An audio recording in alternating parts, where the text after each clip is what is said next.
My daughter Francesca ran the marathon this year. Of course, we were very excited. My wife and I were very happy for her. So I'm very curious, being in learning and in training. So I interviewed her and I asked her the question. I said, "So what does it take to run the marathon?"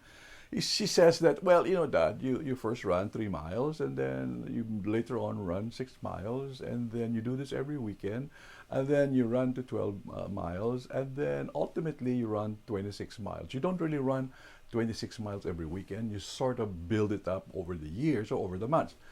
So I asked her the question. So is it almost like you're running 20 marathons before you run the final marathon?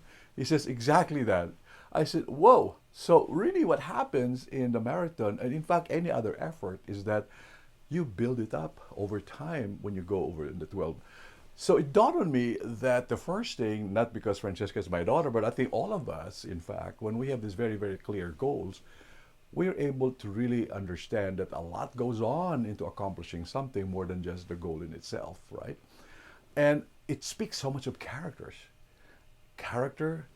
that we need to build, character that we need to have in order to arrive at our own goals. So when I'm designing learning experiences, or I'm involved with a conversation or with my peers, I always ask these questions: what would it take you to do in order to accomplish that?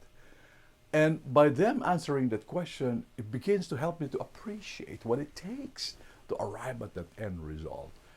So when you're talking about policies and procedures, when you're talking about accomplishments, when you're talking about difficulties, there are steps leading to that, whether bad or good.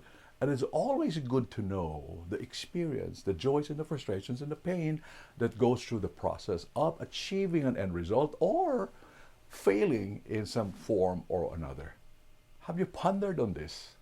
Think about it.